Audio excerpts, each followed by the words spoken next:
Students कैसे हैं आप सब। हेलो हेलो हेलो हेलो दोस्तों, हेलो। कैसे हैं आप सब? फटाफट से आ जाओ, जल्दी जल्दी। आप सबका बहुत इंतज़ार किया है मैंने दिन भर। जल्दी जल्दी आ जाइए बच्चों, फटाफट से आइए, जल्दी से। जल्दी जल्दी बच्चों, जल्दी से आइए। ओके बच्चों, क्या हाल चाल है आप सबके? फटाफट से बताइए मुझे टाइप करके। ओके बच्चों। हम्म, और देखें ज़रा बच्चे कहाँ पे हैं। All right all right. बच्चों के कमेंट्स। ओके। सो एक एक करके सभी बच्चों को स्वागत करते हैं। बच्चे थके तो नहीं हैं आप सब? फुल ऑफ एनर्जी हैं? मैं जानता हूँ आज का आखिरी लेक्चर मेरा ही होने वाला है, और लास्ट यानी कि कल भी मेरा ही आखिरी लेक्चर था, बट मैं आप सबको समझ गया हूँ अभी तक। आप सबके अंदर पूरी की पूरी एनर्जी होगी अभी। और आज आप सबसे सीख के देखो, सबसे पहले मैंने मैसेज किया यूं वाला डिज़ाइन होता है ना, तो आज मैं भी ढूंढ रहा था बच्चे कैसे भेजते हैं ये वाली चीज़, तो मैंने भी निकाल के भेजी है। तो राखी, गुड इवनिंग। राज, गुड इवनिंग। तो उसके बाद देखिए मैंने भी अपना डिज़ाइन बना के भेजा है, फिर राखी ने जवाब में वापस भेजा भी है मेरे को। Nikita, hello hello Nikita. Suchitra, good evening. Preeti, hello. Shalu, good evening. Aishwarya, good evening. Darshan, good evening. Prakhar, good evening. Akanksha, good evening. Prabhat, hello. Darshan, okay, Darshan ने भी कॉपी पेस्ट मारा है। Good evening Neelam. Okay, hello. Kalpana. Mahesh, hi. Mahesh, hello. और दर्शन, गुड सर। ओके, एकदम। क्या लिखा है? कड़क। अक्षय ने लिखा है एकदम कड़क, very good. Shivangi, hello sir, good evening, very good. Sir, will you be completing course on this YouTube platform for free? Ayush, अभी अभी हमारी यूट्यूब की क्लासेस तो रेगुलरली होने वाली हैं, मतलब आप ये मान के चलिए कि एवरी डे मैं यूट्यूब पे आऊँगा आयुष, और आपके साथ इसी तरीके से कनेक्ट करूँगा।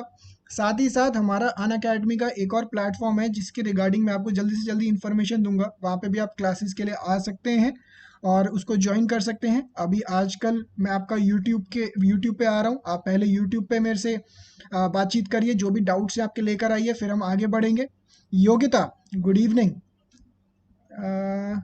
संयुक्ता, शायद मैं सही प्रोनाउंस करता हूँ। संयुक्ता, हेलो हेलो। प्रभात, मस्त स्वस्थ, वेरी गुड, होना ही चाहिए मस्त स्वस्थ। स्वागत, अच्छा स्वागत, नाम स्वागत है कि मेरा आप स्वागत कर रहे हैं? बट गुड इवनिंग, आपको भी good evening. Gargi Pandey, hello. Shivangi, yes of course sir, hello. ठीक है, तो सभी बच्चे आ गए हैं एकदम रेडी, फुल ऑफ एनर्जी। और Google to invest $10 billion in India over 5 to 7 years, बिल्कुल स्वागत, सही इन्फॉर्मेशन है आपकी, ये मैंने भी न्यूज़ पढ़ी। और शिवांगी, सर आप नोट्स वगैरह भी प्रिपेयर कराओगे? बिल्कुल करवाऊंगा, टेंशन ना लीजिए। सर कंप्लीट सिलेबस कवर होगा क्या? बिल्कुल होगा अंकित, टेंशन ना लीजिए। कल्पना, एक्साइटेड है सर हम, आज पढ़ने के लिए इंट्रोडक्शन है एफएम का, वेरी गुड, क्या बात। अक्षय, सॉरी लेट हो गया, कोई बात नहीं अक्षय, अभी हम बस स्टार्ट करने ही लगे हैं। आप सबका देख रहा था कि आज आप मेरा सब स्वागत कैसे करते हैं, जैसे वो मूवी के अंदर नहीं कहते स्वागत नहीं करेंगे आप सब मेरा, या ओनली मॉड्यूल से स्टडी हो कराओगे? नहीं, आज मैंने मॉड्यूल लेकर आया हूँ आप सबके सामने, बट पूरा का पूरा सिलेबस हम मॉड्यूल भी कवर करेंगे। ध्यान रखना बच्चों, दो चीज़ों में फ़र्क है, मॉड्यूल भी कवर करना और सिर्फ मॉड्यूल करना। मैं आपको मॉड्यूल भी कवर करवाऊंगा, मतलब आईसीआई का मॉड्यूल भी साथ के साथ कवर होगा, और साथ ही साथ आपको मेरे नोट्स भी मिलेंगे। आज मैं चैप्टर नंबर 1 जो स्टार्ट करने जा रहा हूँ, scope and objectives of financial management, ये आप सबके सामने मैं सी इंस्टीट्यूट के स्टडी मटेरियल से कवर करने जा रहा हूँ। Aparna, very good evening sir. Sir syllabus कब तक कंप्लीट होगा? अभी सिलेबस कंप्लीट होने के लिए आपको थोड़ा सा टाइम तो ज़रूर लगेगा, क्योंकि आज सेकंड लेक्चर ही है। तो अभी स्टार्टिंग का पीरियड आप अभी इंजॉय करिए, क्योंकि जब एक बारी मैंने अपने एफएम के लेक्चर्स फास्ट ट्रैक पे लेके चला गया, यानी कि एकदम पेस पे आने शुरू हो गए, तो सिलेबस बड़ी तेज़ी से दौड़ेगा। अंकित, सर हैंडसम लग रहे हो, क्या बात है। थैंक यू अंकित, आपने तारीफ़ करी मेरी, थैंक यू। आपको मैं देख नहीं सकता, बट आप भी ज़रूर तैयार होके एकदम बैठे होंगे। Mukesh Ambani 7th richest person, very good sir. Class के साथ ही खुद नोटिंग करवाना प्लीज़। बिल्कुल, आप टेंशन ना लीजिए, आपके स्वागत में sir. Simran thank you so much. अभी भूख लगी रही है, सभी बच्चे बैठे भी हैं यहाँ पे, वेट कर रहे हैं बस मेरा। और मैं जानता हूँ आप सबको भूख बहुत लग रही है। कुछ बच्चे तो डिनर करके आते हैं, कुछ बच्चे डिनर करके नहीं आते, लास्ट क्लास में आपने बताया था। तो चलो बच्चों, स्टार्ट करते हैं आज का lecture. Chapter number 1, scope and objectives of financial management. आप सबके स्क्रीन पे मेरा ये आ रहा होगा, मेरी स्क्रीन आ रही होगी, और अगर आप इसके अंदर देख पा रहे हो तो ये मैं chapter number 1, scope and objectives of financial management, ICAI के स्टडी मटेरियल में से लेकर आया हूँ। जो ICAI का स्टडी मटेरियल है, वहाँ से मैं चैप्टर नंबर 1 उठा के लेकर आया हूँ, उसी के नोट्स पढ़ाने जा रहा हूँ मैं आपको, और साथ ही साथ कुछ चीज़ें डिस्कस करेंगे। अगेन ध्यान रखिएगा बच्चों कि पूरा का पूरा ये जो टॉपिक मैं आपके साथ डिस्कस करने जा रहा हूँ, ये अभी आज का ये टॉपिक, ये डिटेल में हम फाइनेंशियल मैनेजमेंट के रिगार्डिंग बात करेंगे। तो फाइनेंशियल मैनेजमेंट के रिगार्डिंग आपको पता लगेगा कि भाई इसके अंदर क्या क्या बातें होती हैं। तो स्टार्ट करते हैं इसको स्टडी मटेरियल से। अच्छा बच्चों, एक और बात बताइए मुझे, आज मुझे पता लगा कि आप सबकी क्लासेस भी शुरू हुई है। अभी एनर्जी चार्ज लेकर आ रहे हैं सर, अंशुल सर से, very good. Till market cap crosses 12 lakh crore, great as shares rose, very good. तो बच्चे बहुत एनर्जेटिक हैं बच्चों, फटाफट से अभी बता रहे हैं। अंशुल सर की क्लास लेकर आए हैं, बहुत बढ़िया बच्चों। अंशुल सर ने तो एकदम मोटिवेट कर दिया होगा आपको। आपकी क्लासेस कैसे चल रही हैं? और बढ़िया चल रही हैं। स्टार्ट कर रहे हैं फिर। अब बच्चों 2 मिनट सब कुछ छोड़ छूड़ के इधर ध्यान देंगे आप सभी मेरे पास। आज आवाज़ एकदम क्लियर, वेरी गुड सिमरन, देखो आपके लिए एडजस्टमेंट करके आए हैं आज। तो बच्चों यहाँ पे सुनना, ICAI का स्टडी मटेरियल आप सबके सामने है, उसका chapter number 1। Typing wiping 2 minute के लिए रुक जाइए और इधर फोकस बना के रखिए जो मैं आप सबको पढ़ा रहा हूँ। ये वाला जो चैप्टर है, जैसे कि मैंने लास्ट क्लास में आपको बताया था कि हमारा थ्योरी का जो टॉपिक है, मैं थोड़ा सा रिकॉल करवाता हूँ आपको। मैंने लास्ट क्लास के अंदर जो कि मैंने कल कंडक्ट की थी, उसके अंदर मैंने बताया था क्वेश्चन नंबर 1, 2, 3, 4, 5, 6, 6 क्वेश्चन होते हैं आपके सामने। जब मैं FM की बात कर रहा हूँ, 60 मार्क्स के पेपर की बात कर रहा हूँ, अभी तक ट्रेंड ये शो करता है कि ये सारे क्वेश्चन प्रैक्टिकल ओरिएंटेड आ रहे हैं और ये वाला थ्योरी बेस्ड आता है। हालांकि कई बच्चों ने कल क्वेश्चन पूछा था कि सर थ्योरी क्या हम स्किप करके जा सकते हैं, तो मेरे को बड़ा ही अंदर से एक वो लगा कि अभी तो सिलेबस शुरू नहीं हुआ और बच्चे ये बातें कर रहे हैं। तो थ्योरी के अंदर जब मैं बात कर रहा हूँ ना बच्चों, थ्योरी के अंदर से इस चैप्टर में से, चैप्टर नंबर 1 से भी क्वेश्चन आ सकता है, बिल्कुल आ सकता है। इनफैक्ट आज लास्ट के अंदर ना मैं आपको जो इंस्टीट्यूट का नवंबर 2019 का पेपर था, वो भी मैंने डाउनलोड करके रखा हुआ है, वो भी दिखाऊंगा आपको लास्ट के अंदर। बस मुझे 9 बजे के आसपास रिमाइंड करवा देना, तो मैं आपको लास्ट के अंदर इंस्टीट्यूट का स्टडी मट जो लास्ट पेपर आया था नवंबर 2019 का, वो भी आप सबको दिखाऊंगा। तो मुझे ज़रूर याद दिलाना लास्ट के अंदर, तो मैं आपको वो भी पेपर दिखाऊंगा कि कैसा पैटर्न आ रहा है, क्या चीज़ें आ रही हैं, एक आइडिया लगेगा आपको। तो जो बच्चों पेपर का पैटर्न है, क्वेश्चन नंबर 6 जो है ये आता है थ्योरी का। तो थ्योरी का जो क्वेश्चन है बच्चों, ये इस चैप्टर में से भी आ सकता है। तो पहली बात तो इस चैप्टर की इंपॉर्टेंस हो जाती है कि इसके अंदर से थ्योरी का क्वेश्चन आ सकता है। सेकेंडली, ये चैप्टर इसलिए भी इंपॉर्टेंट है कि ये आपके दिमाग में फाइनेंशियल मैनेजमेंट का जो सिलेबस है एक बिठाना शुरू करेगा कि भाई फाइनेंशियल मैनेजमेंट क्यों, क्या, कैसे आप तैयारी कर रहे हैं, क्यों पढ़ रहे हैं, ये वो। तो इसके अंदर आप ये देख रहे होंगे इतना सारा कंटेंट है जो हम कवर करने जा रहे हैं आज। और इसका पहला पेज, आप सबके पास स्टडी मटेरियल तो है ना बच्चों? कोई ऐसा बच्चा तो नहीं जिसका स्टडी मटेरियल ना हो? राखी, राखी क्या, प्लीज टेल मी। राखी जी आप बता दीजिए क्या बताना है आपको। शिवांगी, वहाँ अभी सिर्फ एडवांस अकाउंट्स एंड ऑडिटिंग की क्लास हुई थी, अच्छा वेरी गुड। अभी मेरी भी classes FM and economics plus जो EISSM है, इसकी भी क्लासेस नेक्स्ट वीक से स्टार्ट करेंगे। तो अभी के लिए हम यहाँ पे आते हैं वापस, ठीक है। तो आप सब बच्चों फटाफट से बताइए कि आप सबके पास क्या ये स्टडी मटेरियल अवेलेबल है? बिल्कुल, यस सर है। आप सबका स्टडी मटेरियल है, very good, very good, very good, very good, है sir study material, very good. तो स्टार्ट करते हैं फिर। ये देखिए page number 1.2, yes sir I have study material, very good, nice, nice Raj, very nice, nice. Start करते हैं।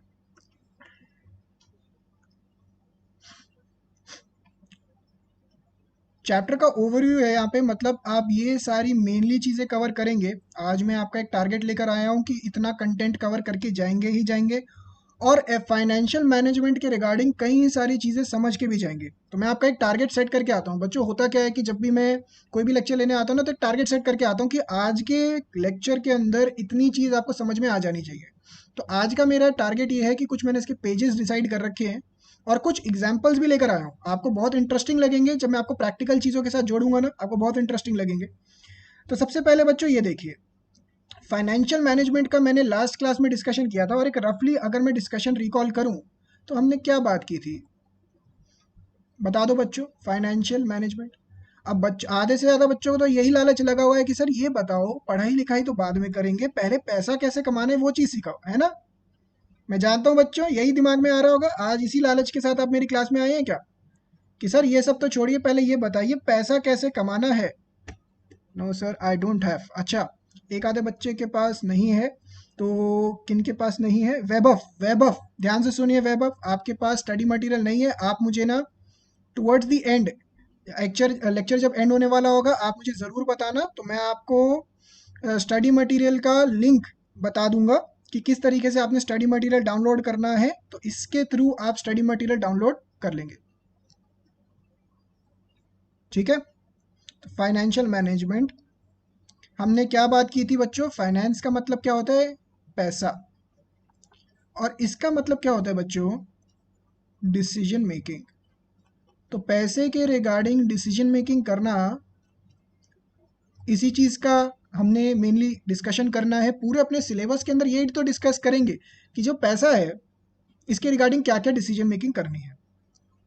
तो बच्चों ऐसा मान लीजिए आपको डिसीजन लेना है पैसों के रिगार्डिंग, तो कैसे कैसे डिसीजन ले सकते हैं?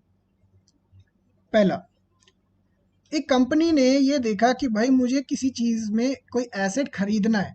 ठीक है, जैसे एग्जाम्पल के तौर पे कोई भी कंपनी ले लीजिए, एग्जाम्पल के तौर पे कोई कंपनी एक्सपेंशन कर रही है, अपनी कंपनी बड़ी कर रही है, तो वो ये देखेगी कि भाई मुझे एक कोई पर्टिकुलर एसेट खरीदना है, या फिर पुराने एसेट को रिप्लेस करना है। अब बच्चों टाइप वाइप मत करना, इधर सुनने पे ध्यान देना। या फिर कोई न्यू प्रोजेक्ट में इन्वेस्टमेंट करनी है। तो सबसे पहले आपके पास एक अपॉर्चुनिटी आती है, या फिर आपके पास नए नए प्रोजेक्ट्स आते हैं जिसके अंदर आप सोचते हैं कि भाई इन्वेस्ट करें, या फिर आप सोच चुके हैं कि इन्वेस्ट करना है। तो जब पहली बात करते हैं कि एसेट परचेज करें, रिप्लेस करें, या फिर नया प्रोजेक्ट लेकर आए, और भी चीज़ें हो सकती हैं, उसके अंदर इन्वेस्ट करें ना करें, इसे ही बोलते हैं इन्वेस्टिंग डिसीजन। क्या बोलते हैं बच्चों? Investing decision. इन्वेस्टिंग डिसीजन जो होते हैं बच्चों, वो लॉन्ग टर्म प्लानिंग को देख के, दिमाग में रख के किए जाते हैं। इन्वेस्टिंग डिसीजन लॉन्ग टर्म चीज़ को ध्यान में रख के किए जाते हैं। एग्जाम्पल के तौर पे, जैसे मैंने लास्ट क्लास में आपको जियो, रिलायंस जियो का एग्जाम्पल दिया था। अब आपको पता है रिलायंस जियो ने कितनी तेज़ इंटरनेट प्रोवाइड करना शुरू कर दिया। अब होता क्या है, तेज़ इंटरनेट के चक्कर में इन्होंने अपने इंफ्रास्ट्रक्चर में बहुत ज़्यादा इन्वेस्ट किया है। जो इनकी फाइबर ऑप्टिकल लाइंस होती हैं शायद, तो फाइबर ऑप्टिकल लाइंस के अंदर, इंफ्रास्ट्रक्चर के अंदर इन्होंने लॉन्ग टर्म सोचते हुए इन्वेस्टमेंट की है। तो जब ये इन्वेस्टमेंट करी होगी, उससे पहले इन्होंने सोचा होगा ना कि इन्वेस्टमेंट करें या ना करें। तो इस वाले हिस्से को बोलते हैं इन्वेस्टिंग डिसीजन, या फिर जैसे अक्षय ने लिखा है इन्वेस्टमेंट डिसीजन। Very good. ठीक है, तो एक डिसीजन आता है इन्वेस्टमेंट डिसीजन। दूसरा डिसीजन आता है सर ऑपरेटिंग डिसीजन, या फिर आपके day to day running, day to day running, day to day के काम चलाने के लिए आपको कितना पैसा चाहिए होगा, इस चीज़ का डिसीजन। ध्यान से बच्चों, अभी 2 मिनट टाइपिंग वाइपिंग रुक जाइए, बहुत ज़रूरी है, इधर सुनने पे ध्यान देना। आज मैं जो चीज़ें कवर करूंगा ना बच्चों, ये आपके आने वाले चैप्टर्स के अंदर बहुत इफेक्ट करेगा। चीज़ें समझ में नहीं आए तो दिक्कत आने के चांस रहेंगे। आज बेस सेट हो रहा है आपका, अगर फाउंडेशन वीक रह गया तो बच्चों बिल्डिंग खड़ी नहीं हो पाएगी। तो किसी भी बिल्डिंग के अंदर अगर फाउंडेशन वीक है तो वो बिल्डिंग खड़ी नहीं हो पाएगी। तो ये आपका फाउंडेशन बिल्ड कर रहा हूँ मैं। ऑपरेटिंग डिसीजन मतलब day to day operations run करने के लिए आपको कितना पैसा चाहिए। तो ये तीन चीज़ें, ये दो चीज़ें हो गई, जैसे वर्किंग कैपिटल वगैरह। और एक आता है फाइनेंसिंग डिसीजन। अब बच्चे कह रहे हैं सर ये तो चीज़ें हमें पता है, हमने पढ़ी पढ़ी सी लग रही हैं। बिल्कुल बच्चों, आपने पढ़ी होंगी ये चीज़ें। हो सकता है इसको आपने अकाउंट्स में पढ़ा हो सकता है इसको आपने बिजनेस स्टडीज में पढ़ा हो 12th के अंदर।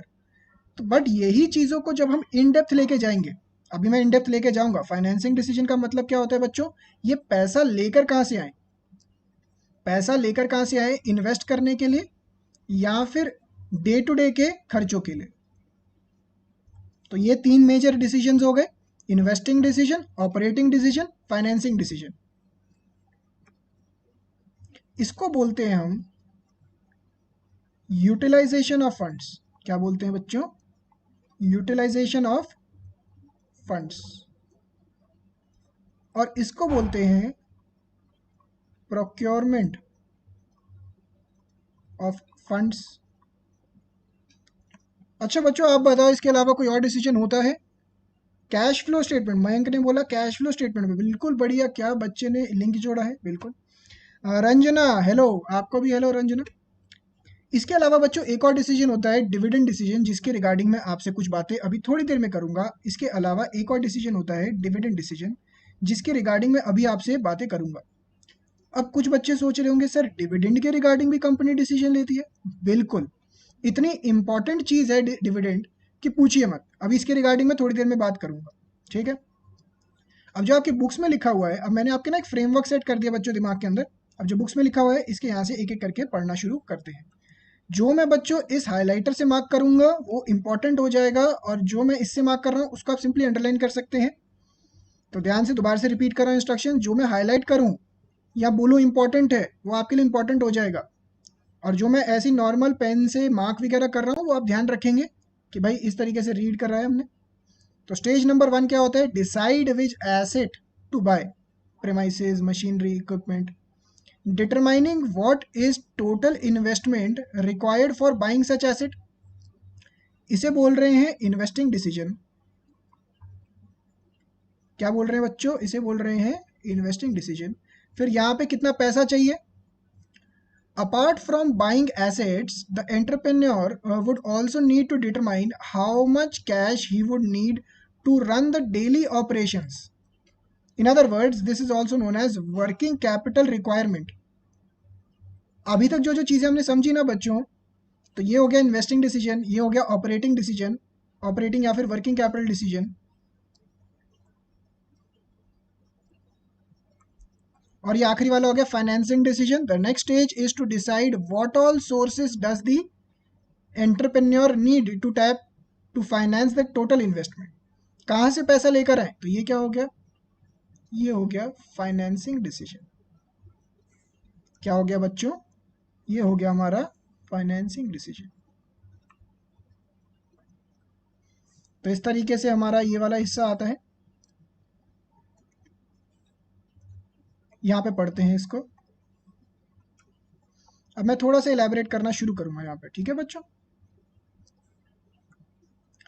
While deciding how much to take from each source, the entrepreneur would keep in mind the cost of capital. अब ये नया टर्म है बच्चों आपके लिए, ये term for the first time पढ़ रहे हैं आप, cost of capital. Cost of capital, कोई बच्चा बता सकता है cost of capital for each source interest dividend as an entrepreneur he would like to keep the cost of capital low. अब ये क्या बात कर दी यहाँ पे, कुछ समझ नहीं आई। कॉस्ट ऑफ कैपिटल का मतलब क्या होता है बच्चों, कॉस्ट ऑफ कैपिटल का, ऐश्वर्या का dividend decision, very good. Dividend क्या कह रहे हैं, स्वागत। Operating, working capital, financing, very good. Cost of capital का मतलब क्या होता है बच्चों, कॉस्ट ऑफ कैपिटल थोड़ा सा डिस्कशन करने जा रहे हैं, देखते हैं क्या बच्चे बताते हैं। बताओ बच्चों, कॉस्ट ऑफ कैपिटल का मतलब।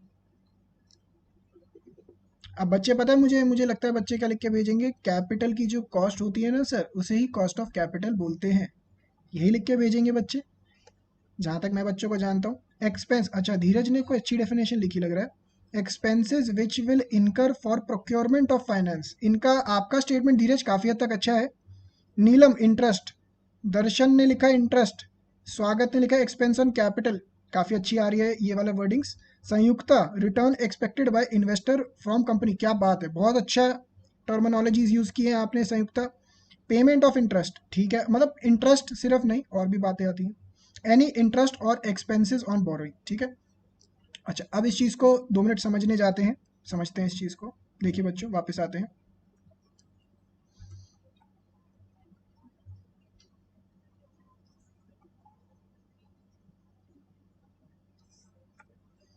देखो बच्चों, हमारा जो कॉस्ट ऑफ कैपिटल है,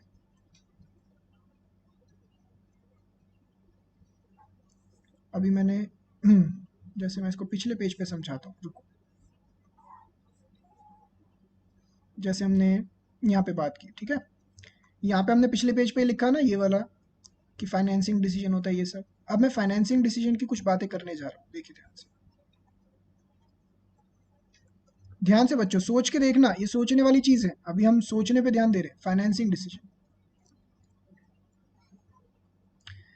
फाइनेंसिंग डिसीजन का मतलब ये होता है बच्चों कि हमें पैसा कहाँ से लेकर आना है। आजकल बहुत सारे सोर्सेज हैं, उसको थोड़ी और देर में बात करूंगा। सबसे मेजर सोर्सेज क्या होते हैं, डेट इक्विटी प्रेफरेंस, बट आज के टाइम पे इंटरनेशनल सोर्सेज भी अवेलेबल है, डेट इक्विटी के भी, डेट के भी बहुत फॉर्म्स हैं, इसके रिगार्डिंग बात करेंगे। अब मुझे बताइए बच्चों, इक्विटी और डेट होता है, इक्विटी और डेट होता है, मैं इन दोनों का एग्जांपल लेके चल रहा हूँ ताकि आपको थोड़ा सा आइडिया लगे। अगर मैं एक कंपनी के पॉइंट ऑफ व्यू से बात करूं, अगर मैं एक कंपनी के पॉइंट ऑफ व्यू से बात करूं, तो मुझे बताइए क्या इक्विटी वालों को कंपनी ने कोई गारंटी दे रखी होती है कि भाई पैसा इतना डिविडेंड देंगे ही देंगे? क्या कंपनी ने इक्विटी शेयर होल्डर्स को ये बोला होता है कि भाई इतना आपको पैसा देंगे ही देंगे? बिल्कुल नहीं बोला होता बच्चों, बिल्कुल भी नहीं बोला होता। इक्विटी वालों को अगर वो डिविडेंड ना भी दें तब भी कंपनी के ऊपर कोई लायबिलिटी नहीं होती कि पे करेंगे ही करेंगे। जबकि डेट के अंदर इंटरेस्ट पेमेंट की ऑब्लिगेशन जरूर होती है। ठीक है, यहां तक तो समझ में आता है। तो अभी तक जो मैंने बोला इसके अकॉर्डिंग तो बच्चों इक्विटी का कोई कॉस्ट ही नहीं है कंपनी के लिए। जो मैंने अभी तक बोला, अगर पैसा आ गया इक्विटी शेयर होल्डर का, कुछ पेमेंट की गारंटी नहीं है, आपने रिस्क उठा लिया, तो भाई ऐसे तो कुछ कॉस्ट ही नहीं है, इक्विटी से पैसा लेकर आओ, बात ही खत्म, कॉस्ट ऑफ कैपिटल पढ़ने की जरूरत ही नहीं। बट बच्चों प्रैक्टिकली ऐसा होता नहीं है। कंपनीज के अंदर जब लोग इन्वेस्ट करते हैं तो उनसे कुछ एक्सपेक्टेशंस रखते हैं, ध्यान रखना। कंपनीज के अंदर जब इक्विटी शेयर होल्डर्स इन्वेस्ट करते हैं तो उनसे कुछ एक्सपेक्टेशंस रखते हैं। एक्सपेक्टेशंस हो सकती है in the form of dividend, expectation हो सकती है in the form of market value of shares. तो जो भी एक्सपेक्टेशन होती है यही कंपनी के लिए कॉस्ट बन जाती है। और जो यहाँ पे कॉस्ट होती है वो क्या होती है, इंटरेस्ट वगैरह, ये भी कॉस्ट हो गई। कॉस्ट ऑफ कैपिटल का मतलब हो गया कि कंपनी के पास जो पैसा आया, इस पैसे के बदले में कंपनी को क्या क्या एक्सपेक्टेशन, क्या क्या ऑब्लिगेशंस पूरी करनी पड़ेंगी उसके रिस्पेक्टिव शेयर होल्डर के लिए या फिर स्टेक होल्डर के लिए। अब दोनों में से कॉस्ट ऑफ कैपिटल किसका ज्यादा होता है बच्चों? इक्विटी का। As compare to equity, debt का कॉस्ट ऑफ कैपिटल कम होता है। तो बच्चों यहां तक समझ में आता है, इक्विटी का कॉस्ट ऑफ कैपिटल ज्यादा होता है। ज्यादा क्यों होता है? क्योंकि यहाँ पे ज्यादा रिस्क इन्वॉल्व होता है। भाई कंपनी डिविडेंड दे ना दे तो ये एक प्रॉब्लम आ सकती है, बट डेट के अंदर ये सिक्योरिटी है कि भाई डिविडेंड देना ही, इंटरेस्ट देना ही देना पड़ेगा। यानी कि डिबेंचर होल्डर जो है, जो डेट होल्डर्स हैं, उनके लिए थोड़ा सा रिलैक्सेशन है। तो इक्विटी के अंदर कॉस्ट ऑफ कैपिटल ज़्यादा होता है एज कंपेयर टू डेट। ये बच्चों दिमाग में बात बैठ गई। अब ये तो दिमाग में बैठ जाती है बात कि कॉस्ट ऑफ कैपिटल इक्विटी का ज़्यादा है, डेट का कम है। अब इससे एक और बात समझ में आती है। अभी थोड़ी देर पहले मैंने आपसे क्या बोला था कि इक्विटी का अगर कोई कॉस्ट ना होता तो हम इक्विटी से ही पैसा सारा रेज कर लेते। समझ पा रहे हैं? अभी बच्चों टाइप मत करिए प्लीज, टाइप मत करिए, टाइप मत करिए, इधर ध्यान दीजिए सुनने पे। अगर यहाँ पे मैं बोलूँ कि इक्विटी का कोई कॉस्ट ऑफ कैपिटल ना होता तो हम इक्विटी से सारा पैसा ले आते, बट रियल लाइफ में ऐसा तो होता नहीं है। एक्सपेक्टेशन को पूरा करने को भी कॉस्ट ऑफ कैपिटल बोलते हैं। तो डेट का, अब दूसरे साइड से समझिए बच्चों, कॉस्ट ऑफ कैपिटल डेट का कम है, तो क्या सारा का सारा पैसा जितना भी हमें मनी चाहिए, क्या सारा का सारा हम डेट से लेकर आ जाएं? एग्जाम्पल के तौर पे मान लीजिए 2-3 बच्चे हैं मेरे सामने, अक्षय हैं, दीपा हैं, मीत हैं। क्या डेट से ही पैसा उठा के ले आएंगे आप कंपनी के अंदर, क्योंकि उसका कॉस्ट ऑफ कैपिटल कम है? फटाफट से बच्चों बताइए, हाँ या ना? If debt is high in company the COC for equity share holder must be high. Very good. How cost of equity is higher? ध्यान से Suchitra, cost of equity higher क्यों होता है? क्योंकि वहां पे रिस्क ज्यादा इन्वॉल्व होता है। इक्विटी शेयर होल्डर को कोई गारंटी नहीं होती कि आपको डिविडेंड मिलेगा ही मिलेगा इस साल में या नहीं मिलेगा, वो कोई गारंटी नहीं होती। बट डेट के केस में इंटरेस्ट का पेमेंट होगा ही होगा, इस चीज की गारंटी होती है। तो इस वजह से क्लियर होता है। No no no no no no, बच्चे कह रहे हैं नो नो नो नो। क्यों नो कह रहे हैं बच्चे? क्योंकि ध्यान से लॉजिकली समझिए, अगर हम सारा का सारा पैसा डेट से लेकर आ जाएंगे तो कहीं ना कहीं डेट होल्डर के लिए रिस्क बढ़ेगा। अगर डेट होल्डर के लिए रिस्क बढ़ेगा तो वो इंटरेस्ट ज़्यादा डिमांड करेगा, और अगर वो इंटरेस्ट ज़्यादा डिमांड करेगा तो कॉस्ट ऑफ डेट बढ़ना शुरू हो जाएगा बच्चों। समझ पा रहे हैं? एक एंगल से समझ पा रहे हैं, मैं आपको कई डायमेंशन दिखा रहा हूँ चीज़ों की। तो कॉस्ट ऑफ डेट बढ़ना शुरू हो जाएगा। समझ पा रहे हैं ये चीज़? तो बच्चे कहते हैं कि सर ना सारा पैसा हम डेट से लेकर आ सकते हैं, ना सारा पैसा इक्विटी से लेकर आ सकते हैं, हमें इसका एक कॉम्बिनेशन मेंटेन करना होता है। इसी को बच्चों बोलते हैं कैपिटल स्ट्रक्चर। तो यहाँ पे साथ साथ में देखिए, आप अपने चैप्टर्स के नाम भी समझते जा रहे हैं। कैपिटल स्ट्रक्चर का मतलब क्या होता है बच्चों? कि हमने अपना कैपिटल कहाँ कहाँ से लेकर आना है। डेट से भी नहीं लेकर आ सकते सारा का सारा, इक्विटी से भी नहीं लेकर आ सकते, तो इसका एक कॉम्बिनेशन लेकर आइए। तो एक चैप्टर ये आएगा आपका सिलेबस में, एक आएगा कॉस्ट ऑफ कैपिटल का, जिसकी रिगार्डिंग थोड़ी बहुत हमने अभी बातें की। समझ पा रहे हैं बच्चों? तो देखते हैं यहाँ पे क्या क्या बातें हुई हैं। सर 2:1 क्या क्या बातें कर रहे हैं बच्चे? हमें कंपनी पॉइंट ऑफ व्यू से देखना है या इन्वेस्टर के पॉइंट? कंपनी के पॉइंट ऑफ व्यू से यहाँ पे बातें चल रही हैं Nikita. Risk is directly proportionate to return. आपका स्टेटमेंट अभी तक तो सही है, इनका दीपा, बट रियल लाइफ में ये एप्लीकेबल नहीं होता। निकिता, आपने पूछा था कि इन्वेस्टर के पॉइंट ऑफ व्यू से देख रहे हैं या फिर कंपनी के पॉइंट ऑफ व्यू से। कंपनी के पॉइंट ऑफ व्यू से मैंने आपको अभी कोई चीज़ बताई। इन्वेस्टर के पॉइंट ऑफ व्यू से जब कोई चीज़ देखते हैं ना, तो उसे इन्वेस्टमेंट डिसीजन बोलेंगे। ये फाइनेंसिंग डिसीजन समझा रहा था मैं आपको अभी। Ranjana, equity share holder is the owner, बिल्कुल। हाई रिस्क हाई इंटरेस्ट, बिल्कुल स्वागत। और कंपनी पॉइंट ऑफ व्यू, ठीक है ठीक है, ओके। तो यहाँ पे देखते हैं, ठीक है। अब ये देखिए बच्चों, दस financial management is concerned with, underline करिए इसको, efficient acquisition of and allocation of funds। पैसा लेकर कहाँ से आना है और पैसा लगाना कहाँ पे है। अब इसको देखिए, एफिशिएंट एक्विजिशन, ये आपके चैप्टर्स को कवर कर रहा है, कैपिटल स्ट्रक्चर के चैप्टर को कवर करेगा, और कॉस्ट ऑफ कैपिटल का चैप्टर आएगा उसको कवर करेगा। टाइप्स ऑफ फाइनेंसिंग, यही तो आपके चैप्टर्स हैं।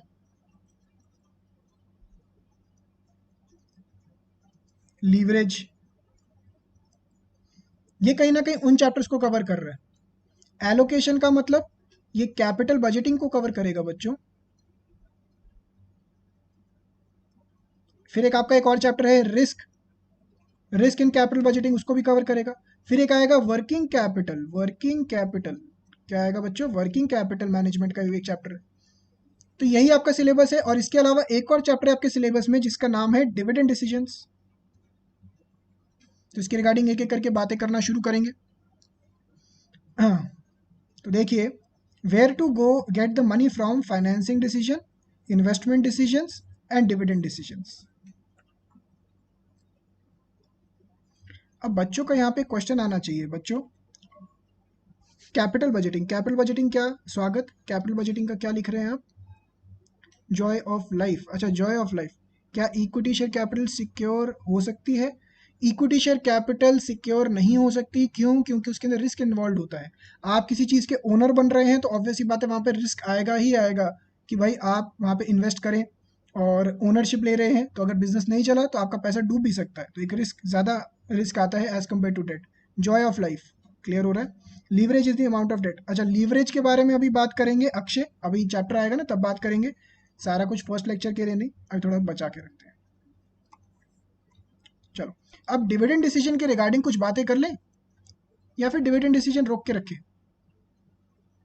मैंने इसका ना एक केस स्टडी भी डाला हुआ है आपके आज समझाने के लिए। डिविडेंड डिसीजन के रिगार्डिंग बातें करूं मैं? बहुत सही डिसीजन होता है। Leverage means date. प्रीति बात करेंगे अभी इसके बारे में। Mahesh, very good. Dividend decision के बारे में बच्चों बात करें। चलो, मैंने अभी अभी बोला कि एक कंपनी को ये भी देखना पड़ता है कि भाई डिविडेंड कितना डिक्लेयर करे या ना करे। अब समझिए, एक हल्का सा एग्जाम्पल दे रहा हूँ इसका, फिर आगे जाके मैंने इसका एक इलस्ट्रेशन पुट कर रखा है अपनी प्रेजेंटेशन में, वो आप सबसे डिस्कस करूंगा, तो ध्यान से सुनिए। एक कंपनी है,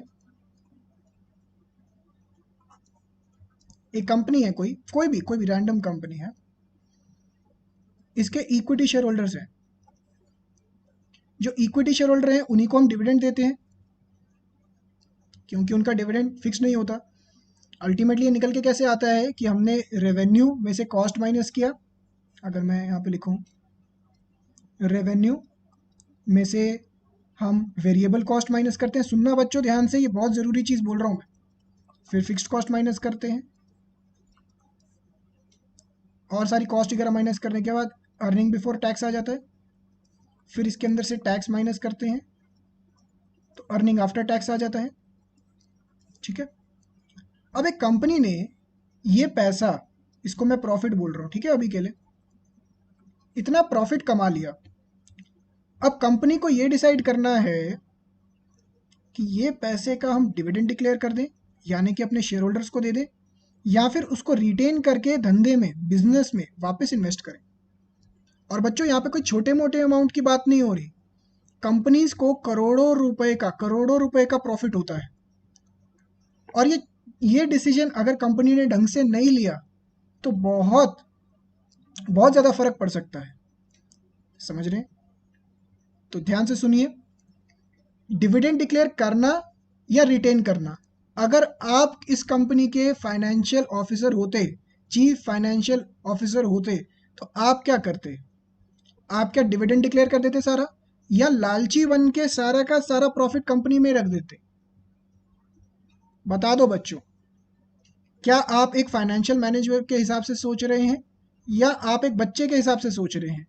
क्या सारा का सारा डिविडेंड डिक्लेयर कर दें या फिर सारा का सारा पैसा रिटेन करके रखें? Second one Deepa, second one क्या Deepa? Operating profit is equal to EBIT. हाँ जी, ये बताइए। रिजर्व, देखो स्वागत का मैसेज आया, रिजर्व। हम जितना भी प्रॉफिट आया उसको रिजर्व में रख लेंगे। स्वागत ने अपना ओपिनियन दिया। Dividend distribute shows growth of the company. अच्छा, धीरज ने बोला dividend distribution shows growth of the company. कुछ पार्ट रिटेन, कुछ पार्ट डिविडेंड। ऐश्वर्या, तो बच्चे बड़े चालू हो गए हो आप सब, इतने चालू बच्चे हैं। एक बच्चे ने बोला रिजर्व, एक बच्चे ने बोला डिविडेंड, एक बच्चे ने बोला थोड़ा डिविडेंड थोड़ा रिजर्व। बड़े चालू बच्चे हैं आप सब। आप सब ने जानबूझ के तीनों ने ना मिली भगत कर ली है। कौन है तीनों? स्वागत, धीरज और ऐश्वर्या। तीनों ने बोला होगा कि तू एक ऑप्शन बोल, तू दूसरा ऑप्शन बोल, तू तीसरा ऑप्शन बोल। तो हम क्या करेंगे, तीनों मिलके ऑप्शन दे देंगे, कोई ना कोई तो सही हो गई। थोड़ा डिविडेंड और remaining profit could be invested again in the company. Very good. 50-50 Nikita ने बोला 50-50, खत्म बात। तो ऐसा नहीं होता बच्चों, इतना सिंपल नहीं है जितना सिंपल आप सबको लग रहा है। आगे हमें फ्यूचर में कंपनी को एक्सपैंड करना चाहते हैं तो retain, because investors expect dividend. क्या बात।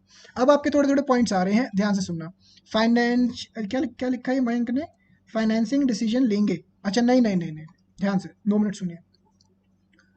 अब कंपनी ने पैसा कमा लिया, उसको डिविडेंड दें या रिटेन करें, इसके लिए कंपनीज को बहुत सारे फैक्टर्स को ध्यान में रखना पड़ता है, बहुत सारे फैक्टर्स को ध्यान में रखना पड़ता है। जैसे उनके इक्विटी शेयर होल्डर्स एक्सपेक्टेशन क्या रखते हैं।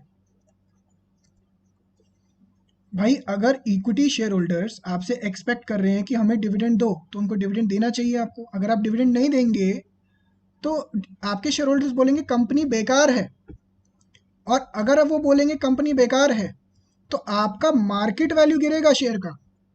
लिंकेज समझना बच्चों, शेयर होल्डर्स का एक्सपेक्टेशन है कि उनको डिविडेंड चाहिए। शेयर होल्डर्स ऐसा समझ लीजिए मिडिल क्लास में फॉल करते हैं।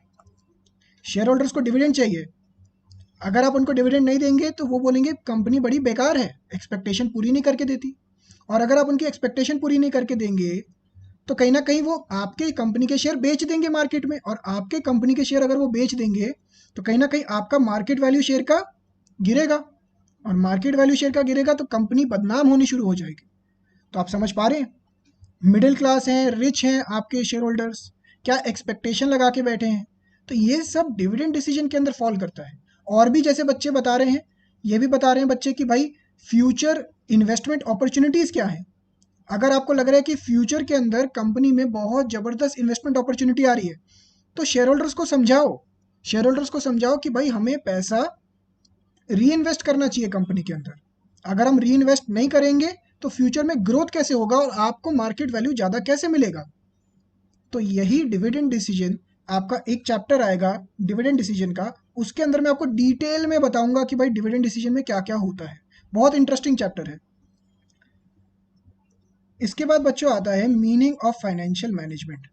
तो मीनिंग ऑफ फाइनेंशियल मैनेजमेंट, इसको आप सिंपली रीड भी कर सकते हैं, यहाँ पे कुछ डेफिनेशन लिखी हुई है। Financial management is that managerial activity which is concerned with the planning and controlling of firms financial resources. तो उसकी कुछ डेफिनेशंस वगैरह हैं, ये डेफिनेशन सिंपली आप घर पे रीड करेंगे। अगर आप रीड करेंगे आपको समझ में आ जाएगी बच्चों, इसके अंदर nothing that important. yes it we can declare subject to certain conditions, बिल्कुल। नेक्स्ट, ओहो मैंने आपके लिए वॉरेन बफेट का एक कोटेशन लेकर आया था बच्चों, अभी थोड़ी देर में बात करूंगा इसके बारे में। कर लूँ बात वॉरेन बफेट के बारे में। मैंने आप सबको ना बीच में लेक्चर के बीच में मोटिवेट करने के लिए एक चीज़ लेकर आया था। वॉरेन बफेट मेरे बहुत बढ़िया, बहुत मतलब ऐसे हैं कि उनको मैं बहुत अच्छे से फॉलो करने की कोशिश करता हूँ, जैसे मैंने लास्ट क्लास में बताया था। तो वॉरेन बफेट का एक कोटेशन था, बहुत अच्छा कोटेशन है। उसके आपको फाइनेंशियल मैनेजमेंट के बारे में भी थोड़ा बहुत समझ में आएगा, तो मैं उसको डाला हुआ है, अभी समझाता हूँ। ठीक है, तो पहले यहाँ पे देखिए बच्चों, प्रोक्योरमेंट। अब ये देखिए मेन कॉन्सेप्ट्स यही आ गए, प्रोक्योरमेंट एंड यूटिलाइजेशन। प्रोक्योरमेंट का मतलब यहाँ पे कौन कौन से चैप्टर कवर हो रहे हैं बच्चों हमारे, लिख लीजिए इसको साइड पे करके लिखिए। कैपिटल स्ट्रक्चर, ये वाला चैप्टर आ जाएगा। और उसके बाद यहाँ पे आ रहे हैं cost of capital, leverage. Utilization के अंदर क्या क्या कवर होता है, कैपिटल बजटिंग यानी कि investing decisions, risk and uncertainty in capital budgeting,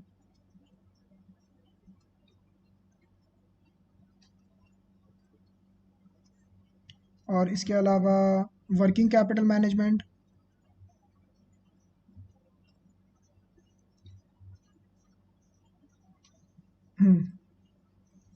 ये सारे कहीं ना कहीं नीचे की तरफ आ गए। और यहाँ पे और एक और चैप्टर लिख सकते हैं, टाइप्स ऑफ फाइनेंसिंग, इधर ही आएगा।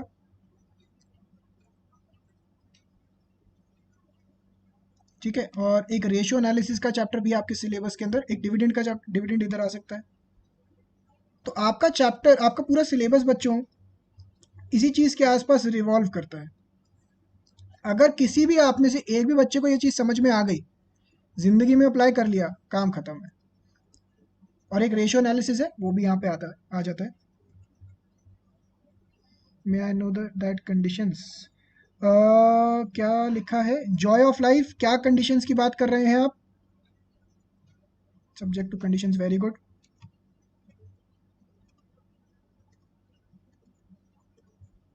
हम्म, चलो इसको फटाफट से लिख लीजिए बच्चों, जल्दी जल्दी फटाफट।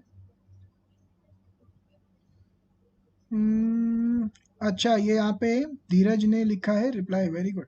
कंपनीज एक्ट की conditions, okay, very good very good. फटाफट से इसको कॉपी कर लीजिए बच्चों, जल्दी से।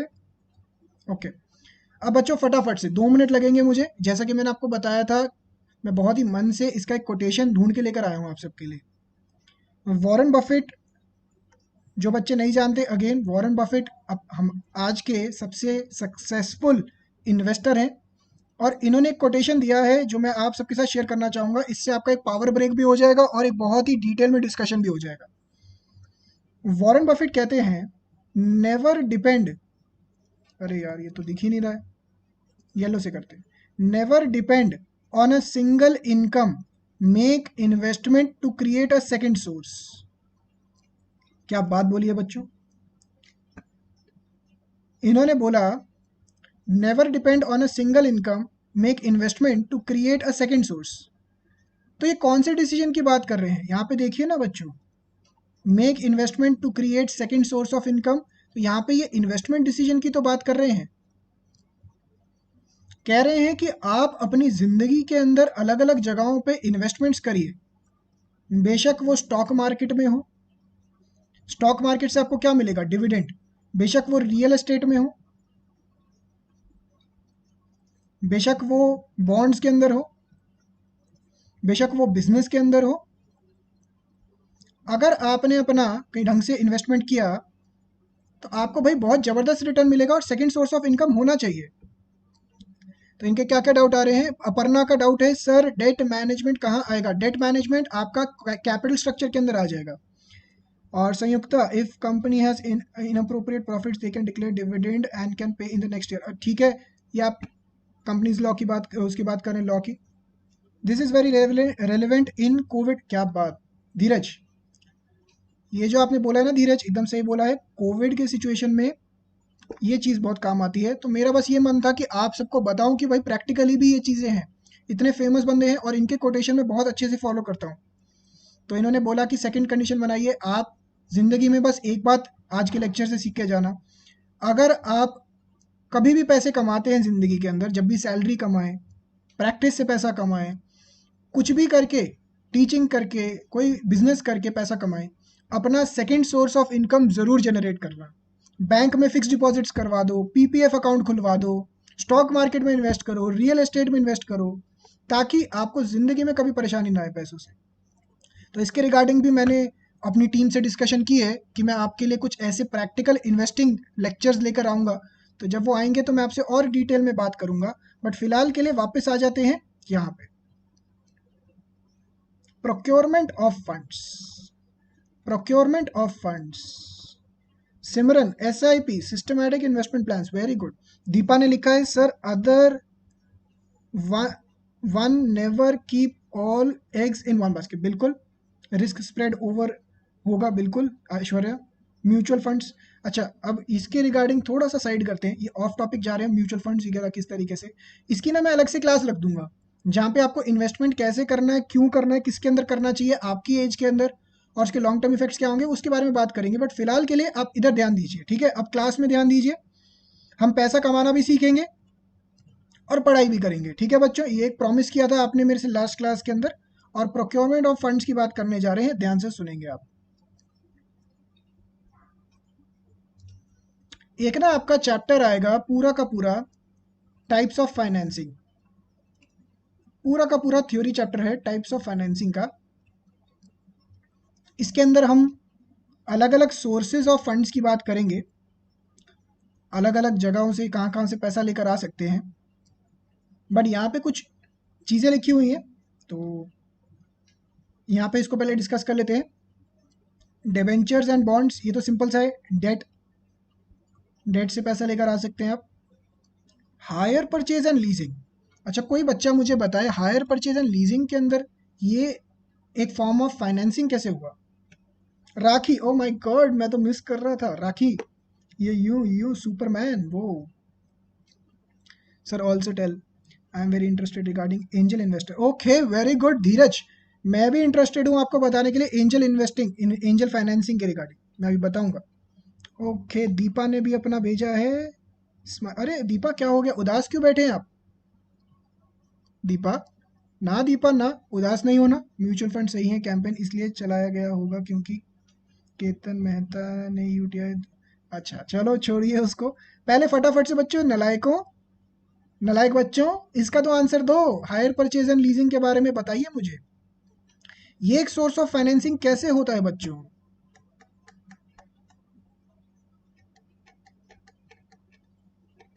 ये आपने अकाउंट्स में भी पढ़ा होगा, लीजिंग के बारे में। ओ, क्या लिख रहे हैं आप? कौन सा अकाउंटिंग स्टैंडर्ड है? परचेज ऑफ न्यू एसेट, बिल्कुल। चलो इसको हल्का सा आइडिया देता हूँ। जैसे मान लीजिए आपने ये अकाउंट्स में पढ़ा होगा, हालांकि मैं आपको अकाउंट्स नहीं पढ़ा रहा हूँ, हल्का सा एक ओवरव्यू दे रहा हूँ कि लीजिंग या हायर परचेज एक सोर्स ऑफ फाइनेंसिंग कैसे हो गया। ध्यान से सुनना। लीजिंग ना दो तरीके का पढ़ा होगा आपने, एक तो ऑपरेटिंग लीज और एक फाइनेंशियल लीज। फाइनेंशियल लीज पढ़ा होगा एक आपने, और एक ऑपरेटिंग लीज पढ़ा होगा। मैं यहाँ पे ऑपरेटिंग लीज की बात नहीं कर रहा। ऑपरेटिंग लीज तो प्योर फॉर्म ऑफ रेंट होता है। एक बेसिक स्ट्रक्चर क्या बात करता है, बेसिक स्ट्रक्चर, बहुत बेसिक स्ट्रक्चर। इसको मिस्टर ए, और ये इसको मैं ना थोड़ा सा डायग्राम ऐसा करता हूँ, यहाँ पे बना के दिखाता हूँ, रुको। इसको ना मैं यहाँ पे बना के दिखाता हूँ।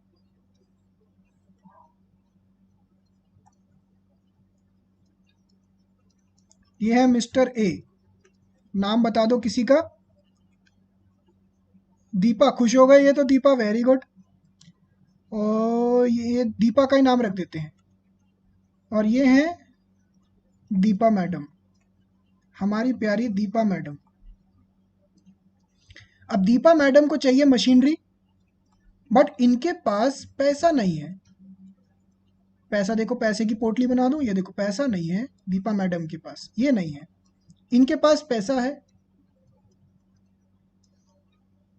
तो रफली, अगर रफली बात करूं बच्चों, मैं प्रॉपरली कॉन्सेप्ट आपका भी पिक करूंगा जब नेक्स्ट चैप्टर शुरू होगा। रफली अगर बात करूं तो दीपा मैडम को फाइनेंशियल लीज के अंदर क्या ऑफर मिलता है कि भाई मशीन ये खरीद के आपको लीज पे दे देंगे। इसे लेसर बोलते हैं और इसे लेसी बोलते हैं।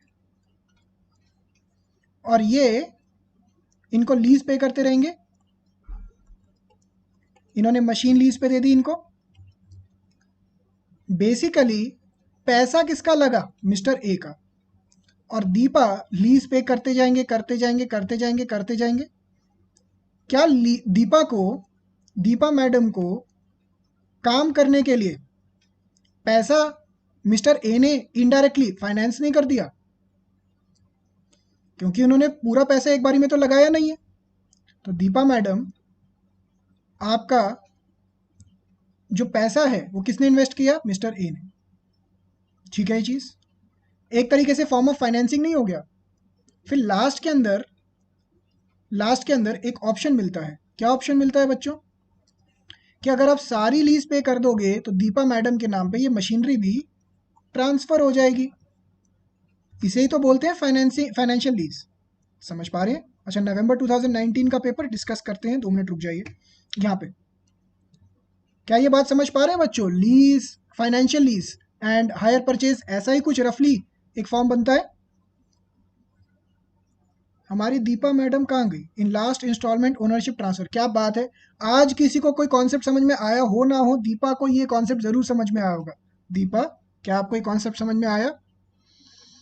सिमरन, बिल्कुल सही लिखा आपने। Yes yes, very good. तो ये भी एक फॉर्म ऑफ फाइनेंसिंग हो गया हमारे यहाँ पे। ध्यान रखना, ऑपरेटिंग लीज की बात नहीं हो रही। ऑपरेटिंग लीज प्योर रेंट होता है, वो फाइनेंसिंग का फॉर्म नहीं हुआ। एंजल फाइनेंसिंग, वेंचर कैपिटलिस्ट, ये टर्म सुन के बच्चे को होती है एक्साइटमेंट। एक बच्चे ने लिखा भी था, एक बच्चे ने क्या लिखा था, एक बच्चे ने लिखा था कि sir angel financing and capital, venture capital, ये क्या होता है ये समझना चाहता हूँ मैं, इसके लिए एक्साइटेड हूँ। सिमरन, 999 भाई, 1000 साल की लीज कब से होने लग गई? 99 ईयर्स की तो लीज सुनी है मैंने। जैसे चाइना ने चाइना को श्रीलंका ने पोर्ट 99 ईयर्स की लीज पे दे दिया है। तो वो तो मैंने सुना है, बट 999 वाला तो नहीं सुना मैंने। तो angel financing and venture capital, इनकी बात करें स्टार्ट। बताओ बच्चों।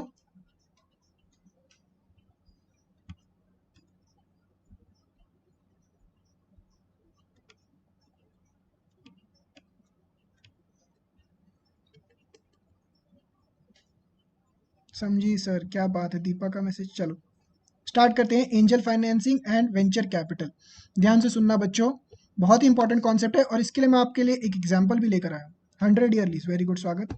वेंचर को सीड कैपिटल भी बोलते हैं ना, कह सकते हैं, कह सकते हैं, अगर इनिशियल स्टेजेस में आ जाए। देखिए 2 मिनट अब यहाँ पे सुनिए।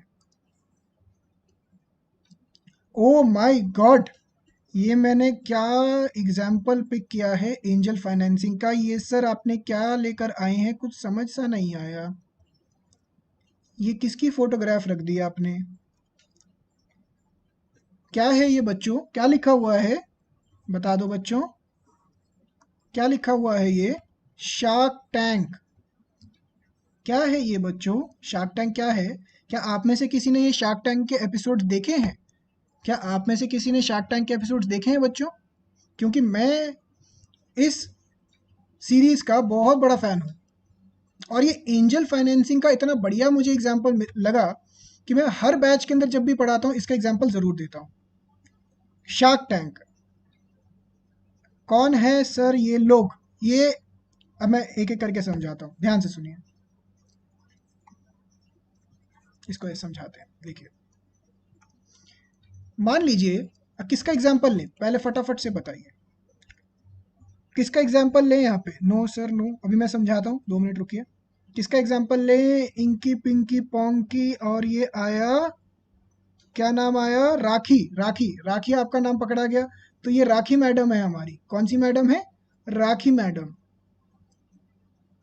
हमारी मैडम कैसी हो, राखी मैडम जैसी हो, तो ये राखी मैडम है। अब राखी मैडम एक बिजनेस चला रही हैं, ठीक है, बिजनेस चला रही है, इन्होंने एक स्टार्टअप किया अपना, और बिजनेस चला रही है बढ़िया तरीके से। 2 मिनट सुनिए बच्चों, एंजल फाइनेंसिंग क्या होता है। अपना बिजनेस चला रहे हैं बढ़िया तरीके से, इन्होंने कई जगहों पे सेल भी शुरू कर दी है, 10-15 लाख की सेल भी कर रहे हैं। अब इनको ग्रोथ करनी है, बट कोई भी बंदा इनको मिल नहीं रहा है जो इनकी एक्सपोनेंशियल ग्रोथ लेकर आए। तो ये जाते हैं यहाँ पे शार्क टैंक में। शार्क टैंक एक रियल लाइफ बेस्ड सीरीज है, जिसको आप ऑनलाइन देख सकते हैं। इसके अंदर सामने ये जो जजेस बैठे हैं ना, ये सेल्फ मेड बिलियनियर्स हैं, बिलियनियर्स, जो आपके प्रोजेक्ट के अंदर इन्वेस्ट करेंगे अगर उनको आपका प्रोजेक्ट समझ में आया तो। एग्जाम्पल के तौर पे ये जो हमारी राखी मैडम है, राखी मैडम उनके पास गई, इन्होंने बताया कि मैं अपना एक बिजनेस कर रही हूँ, इस बिजनेस के अंदर इस तरीके से रेवेन्यू जनरेट हो रहा है, इस तरीके से मैं ये काम कर रही हूँ, इतना प्रॉफिट आ चुका है, इतना मैंने अपना XYZ, बहुत सारे आपने अपने आइडियाज बताया कि मैं ये करने के लिए तैयार हूँ, ये सब कुछ कर रही हूँ। जब आप इसको देखेंगे, इसके 10 या 12 सीजन हो चुके हैं, तो ये आपके काम में एज इंडिविजुअल्स, ध्यान रखना, एज इंडिविजुअल्स पैसा इन्वेस्ट करते हैं, और उसके बदले में आपसे बहुत अच्छा खासा इक्विटी यानी कि ओनरशिप लेते हैं, आपके बिजनेस की काफ़ी अच्छी खासी इक्विटी या ओनरशिप लेते हैं। ये डिपेंड करता है पर्सन टू पर्सन कि वो किस कंडीशन में क्या चाहिए। अब इसको लेके राखी मैडम कुछ सोचने लग गई। राखी मैडम ये देखिए टेंशन में आ गई हैं। राखी मैडम क्या कह रही हैं, राखी मैडम को सोच पड़ गई है। राखी मैडम सोच रही हैं, इससे मेरा क्या फ़ायदा होगा। राखी मैडम कह रही हैं, इससे मेरा क्या फ़ायदा होगा, क्वेश्चन मार्क क्वेश्चन मार्क। तो राखी मैडम, ये जो इन्वेस्टर्स हैं ना, जब ये आपकी कंपनी में इन्वेस्ट करते हैं, तो ना ही केवल ये अपने रिसोर्सेज पैसा लेकर आते हैं, बट अपने कॉन्टैक्ट्स भी लेकर आते हैं। अभी अगर आप 10 लाख की सेल कर रहे हो, इनको पोटेंशियल दिखा, तो आपकी यूं करके सेल्स बढ़ेगी, आपको नए नए कॉन्टैक्ट्स मिलेंगे, आपको बहुत अच्छा खासा क्रेडिबिलिटी मिलेगी मार्केट के अंदर। तो बहुत बारी लोग एंजल फाइनेंसिंग की तरफ जाते हैं, जहाँ पे एंजल फाइनेंसिंग का मतलब क्या हुआ, एज अ एंजल आपके बिजनेस के लिए काम करेगा ये पैसा। समझ पा रहे हैं बच्चों ये? तो आप अगर देखना चाहें तो ये सीरीज देखिए जाके, इससे आपको बहुत एजुकेशन मिलेगा एज अ रियल लाइफ के अंदर लोग क्या क्या कर रहे हैं, किस तरीके से पैसा रेज कर रहे हैं। बहुत अच्छी चीज़ है ये। तो मैं अपने स्टूडेंट्स को इनकरेज करता हूँ कि भाई ऐसे प्रोग्राम्स देखिए। भाई वो क्यों देखते हैं, क्योंकि सांस भी कभी बहू थी या ये वो, इसको देखिए ना। इसको देख के आपको इतनी लर्निंग मिलेगी कि पूछिए मत, जिंदगी भर काम आएगी वो लर्निंग। समझ पा रहे हैं बच्चों? तो इसे कहते हैं एंजल फाइनेंसिंग। नेक्स्ट आता है हमारा वेंचर कैपिटल। वेंचर कैपिटल समझ लें बच्चों। अब ये आ गया वेंचर कैपिटल। देखिए मैं इसके लिए भी फोटोग्राफ लेकर आया हूँ आप सबके लिए। Hasting counting Ontario lease period. Oh my god Simran, क्या एग्जाम्पल ढूंढ के लेकर आए हैं आप? मुझे पता नहीं था। वेंचर कैपिटल, ये स्टार्ट करें बच्चों। हम नहीं देखते सीरियल।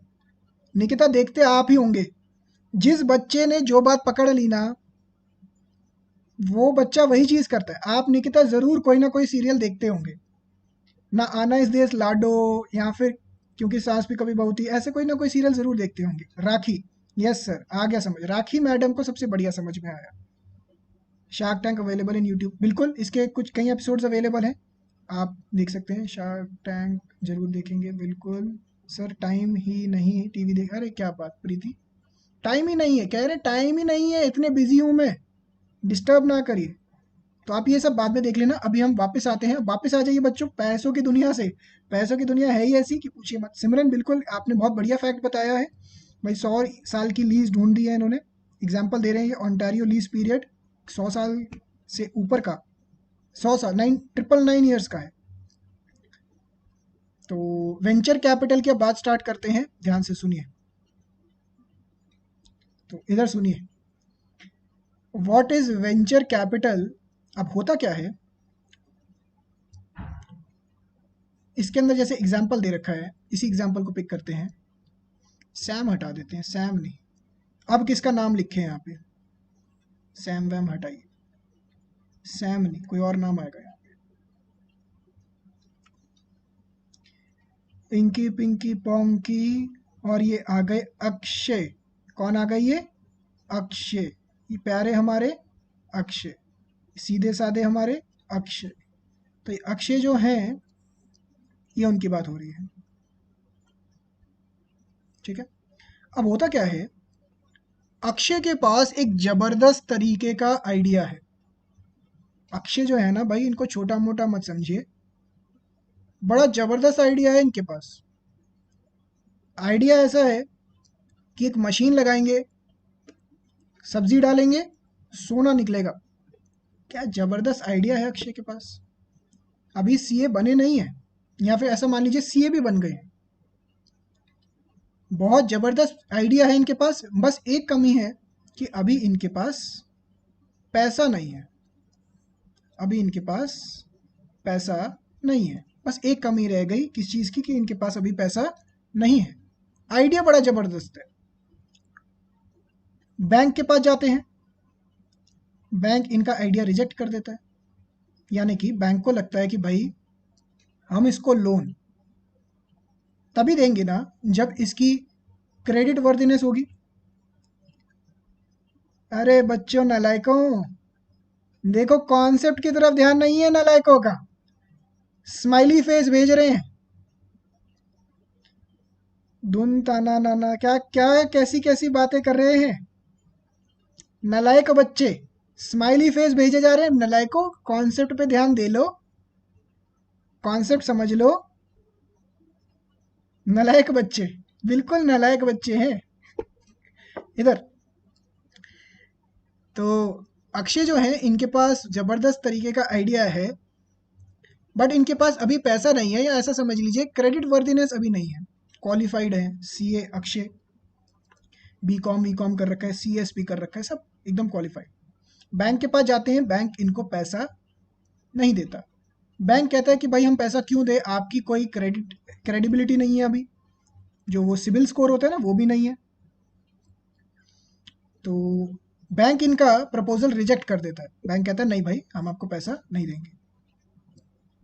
तो ये जाते हैं वेंचर कैपिटलिस्ट के पास। इसका नाम सू से हटा देते हैं और इनका नाम क्या करते हैं, इनका नाम क्या रखें, इनका नाम रख देते हैं प्रभात। नहीं नहीं नहीं, ओहो, ये तो फीमेल चाहिए हमें यहाँ पे, नहीं चलो सू ही रहने देते हैं, ठीक है। तो ये सू के पास जाते हैं, तो सू के पास जाते हैं, कहते हैं कि ये आइडिया है और इस तरीके से सू के पास पैसा बहुत है। देखो किस किस तरीके से पैसा है ना सू के पास, इनके पास पैसा बहुत जबरदस्त है। कह रहे पैसा बहुत है, तू बस आइडिया बता, अगर तेरा आइडिया पसंद आया ना अक्षय, तो मैं लाख 2 लाख करोड़ लगाने में पीछे नहीं हटूंगी। तो सू कहती है भाई तेरा आइडिया अगर पसंद आया, तूने मेरे 10,000 करोड़ के 20,000 करोड़ कर दिए, तो तेरा पैसा अभी लगाऊंगी मैं, टाइम नहीं लगेगा पैसा लगाने में। सू के पास बहुत पैसा है। अक्षय उनको कुछ ओनरशिप देते हैं अपनी, 50% से कम ओनरशिप अक्षय इनको देते हैं, लेस देन 50%, लेस देन 50%। ओह मैं गलत कर दिया क्या, लेस देन 50% ओनरशिप इनको देंगे। सू एक नाम है, मिस सू, मिसिस सू। पैसा बहुत है जबरदस्त, देखने पैसा देखिए कितना जबरदस्त। तो लेस देन 50% ओनरशिप देते हैं और मोर देन 50% ओनरशिप अपने पास रखते हैं, ताकि बाद में सू तंग ना करे इनको। तो जब इनके पास ये पैसा आ जाता है, ये काम शुरू करते हैं। और ये देखिए सैम इंक की जगह ये आ जाएगा अक्षय इंक, अक्षय कंपनी। इसके अंदर से 60% ओनरशिप सू, अरे ये तो ज़्यादा दे दी, गलत दे रखी है, ये होना नहीं चाहिए इतना। तो कुछ ओनरशिप सू के पास चले जाएगी, कुछ ओनरशिप अक्षय के पास चले जाएगी, और सैम का प्रोडक्ट जबरदस्त तरीके से बिकेगा। अरे नालायक देख रहे हैं, कह रहे हैं पहले ये बात बताओ, कॉन्सेप्ट तो गया भाड़ के अंदर, कॉन्सेप्ट नहीं पढ़ना हमें, पहले ये बात बताओ कि भाई ये चाइना से आई है या नहीं। अरे नालायक, क्या नाम था इसका, प्रियांशी।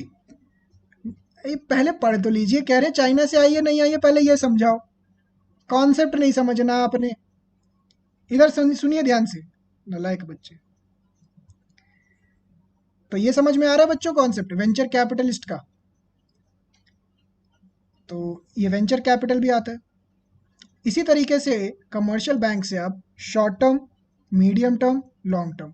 जब मैं यहाँ पे शॉर्ट टर्म कह रहा हूँ तो मतलब लेस देन, मतलब मान लीजिए कुछ महीनों का, कुछ दिन का, यहाँ पे कुछ सालों का। लॉन्ग टर्म हो गए लंबे समय के लिए, प्लस 15 साल, 10 साल, 15 साल के लोन। आपको ये पता है बात कि कई साल पहले, कई साल मतलब 20 या 30 ईयर्स बैक, इंडिया के अंदर बड़े लेवल, बड़े मतलब लॉन्ग टर्म लोन्स नहीं मिलते थे। लॉन्ग टर्म मतलब 10 साल, 20 साल के लोन नहीं मिलते थे। उस टाइम पे, उस टाइम पे कहीं ना कहीं एक स्पेशल बैंक्स वगैरह बनाए जाते थे जहाँ से लोन मिलता था। आज के टाइम पे बैंक्स आपको लंबे समय के लोन भी दे देती है, 10 साल, 15 साल। तो कमर्शियल बैंक से भी आप लोन ले सकते हैं। ओनर्स फंड्स तो आपको समझ में आता ही होगा, इक्विटी वगैरह की बात हो रही है। तो ये सिंपल तरीके से कुछ बातें यहाँ पे लिखी हुई हैं। अच्छा, एक क्या आ रहा है, एक एक करके देखिए। On the topic please, very good Deepa. Sir Modi ji की भी तो मन ही, क्या लिखा है, मन नहीं है ना, क्या समझा नहीं मैं, प्रियांशी। यस सर, ये नो सर, रिपीट। स्वागत, क्या रिपीट करना है, फटाफट से टाइप करके भेजो, क्या रिपीट करना है Swagat. Focus on topic, will have a session for fun once topic is over. बिल्कुल धीरज, क्या बात, दिल की बात लिख दी धीरज ने। फोकस करो टॉपिक पे, उसके बाद मकवाना, बताइए आप फाउंडेशन से हैं, क्या डाउट है आपको। आइडिया अच्छा लगे तो इन्वेस्ट करना वेंचर कैपिटल है ना सर। हाँ जी, वेंचर कैपिटल के अंदर मैं अभी एक ओवरव्यू दिया है आपको, ये स्वागत, ध्यान से देखिए। अगर मैं सबको हटा दूं, वेंचर कैपिटल के अंदर क्या होता है, ये मिस्टर सैम है, इनके पास एक आइडिया है बट पैसा नहीं है। बैंक के पास जाते हैं, बैंक इनका रिजेक्ट कर देता है लोन, क्योंकि इनकी क्रेडिबिलिटी नहीं है, इनके पास पैसा नहीं है। तो ये मिसेस सू के पास जाती हैं जिनके पास पैसा बहुत है, बट इनको चाहिए कि इनका पैसा कोई डबल ट्रिपल कर दे। तो ये इनके काम में इन्वेस्ट करती है और इनसे ओनरशिप लेती है, कई परसेंटेज लेती है ओनरशिप में, और उसके बदले में इसके काम में इन्वेस्ट करती है। इनका आइडिया सुपर डुपर हिट होता है और दोनों के दोनों पैसा कमाते हैं। तो क्या ये समझ में आया? इनका नाम क्या था? स्वागत। सर वेंचर कैपिटल एक्सप्लेन कर दो। जॉय ऑफ लाइफ थोड़ा सा मैंने एक्सप्लेन करने दोबारा से रिपीट किया है। क्या आपको समझ में आ रहा है? स्वागत एंड जॉय ऑफ लाइफ, क्या आप दोनों को समझ में आ रहा है? मकवाना, सीए क्या बहुत कठिन है? अरे मकवाना, मैं अभी 2 मिनट में आपका आंसर करता हूँ। सर वेंचर नाम कैसे पड़ा? नाम इसका, नाम इस तरीके से कह सकते हैं आप कि ये रिस्क टेकर्स होते हैं, ये रिस्क लेने के लिए तैयार हैं कि भाई पैसा बहुत है, आप अगर प्रोजेक्ट सक्सेसफुल नहीं भी हो तो भी कोई दिक्कत नहीं है। तो एक वेंचर कैपिटल, वेंचर पे जा रहे हैं। वेंचर को इन्वेस्टर भी कहा जा सकता है, बिल्कुल कह सकते हैं प्रीति। सॉरी, ये वेंचर कैपिटल और एंजल फाइनेंसिंग में, हाँ, वेंचर कैपिटल यूजुअली कंपनीज के पॉइंट ऑफ व्यू से होता है, और जब हम एंजल फाइनेंसिंग की बात करते हैं तो वहाँ पे इंडिविजुअल्स इन्वॉल्व होते हैं। तो मेजरली ये डिफरेंस होता है, बाकी काफ़ी हद तक ना दोनों मिलते जुलते कॉन्सेप्ट ही हैं। अक्षय, ओके, तो आज हमने कहाँ तक किया है बच्चों? फटाफट से देखें ज़रा। यहाँ तक कर लिया, और इसके आगे हमारा आता है यहाँ तक। तो हमने यहाँ तक कर लिया है, पेज नंबर 1.5 यहाँ तक आपका फाउंडेशन के लिए पढ़ाते हैं। चलो अब इनका एक डाउट क्लियर करवा देते हैं। मकवाना, आपने बोला कि भाई सीए क्या बहुत कठिन है। बच्चों ध्यान से सुनना, इनका आज का आखिरी क्वेश्चन मैं पिक करने जा रहा हूँ मकवाना का। इन्होंने बोला कि भाई सीए क्या मुश्किल है। देखो, जब मैं भी आपकी एज में था ना कि भाई सीए करूँ या नहीं करूँ, तो उस टाइम पे मेरे को भी बहुत डाउट आते थे। कई लोगों ने बोला तेरे से सीए नहीं होगा, या तू पागल हो गया है सीए कर रहा है। दोस्तों ने तो खास तौर से बहुत बोला कि भाई तू पागल हो गया, सीए मत कर, नहीं हो पाएगी तेरे से। बट आज देखिए, मैं सीए बन चुका हूँ और आप सबके सामने बैठा हूँ, आप सबको लाइव सेशन दे रहा हूँ। सीए बनने के बाद इतना कॉन्फिडेंस आ जाता है कि आप अगले वाले को चीज़ समझा सकते हैं, आपकी दिमाग एक आपकी क्रेडिबिलिटी आती है। तो मेरे हिसाब से अगर मैं कर सकता हूँ और ये सारे जो इंटरमीडिएट के बच्चे हैं इन्होंने फाउंडेशन क्लियर किया है, तो आप भी ज़रूर कर सकते हैं। किसी फाइनल के स्टूडेंट से पूछेंगे, वो इंटरमीडिएट के स्टूडेंट्स को बोलेगा कि आप ज़रूर कर सकते हो। किसी सीए से पूछेंगे तो मैं ज़रूर बोलूँगा कि आप बिल्कुल कर सकते हैं, कोई ऐसी बड़ी बात नहीं है। जो सीए करते हैं, आप मुझे ये बात बताइए, जो सीए बच्चे करते हैं या जो सीए बन जाते हैं, क्या कुछ अलग सी चीज़ होती है उनके अंदर? सींग निकले होते हैं उनके? देखिए यहाँ पे कहीं सींग दिख रहे हैं मेरे? नहीं दिख रहे ना? अगर मैं कर सकता हूँ तो आप भी वो चीज़ कर सकते हैं, कोई बड़ी बात नहीं है। ठीक है बच्चों? मकवाना, कोई दिक्कत नहीं है, percentage does not matter in CA.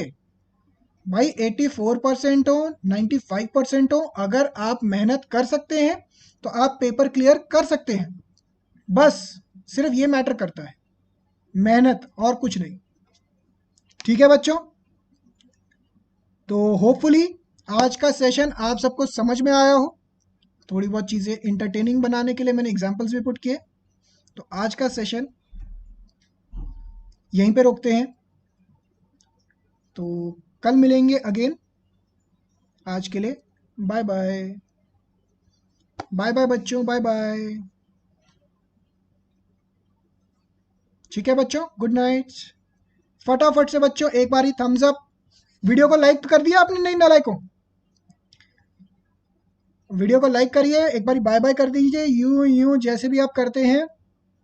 Okay, फटाफट से स्माइली वाइली दीजिए। क्या बात है, ऐश्वर्या का आ गया, दीपा का भी आ गया एकदम स्टाइल में। Okay okay, bye bye bye bye bye. Thank you sir. Sir paper, Rakhi next class में पेपर डिस्कस करते हैं, ठीक है?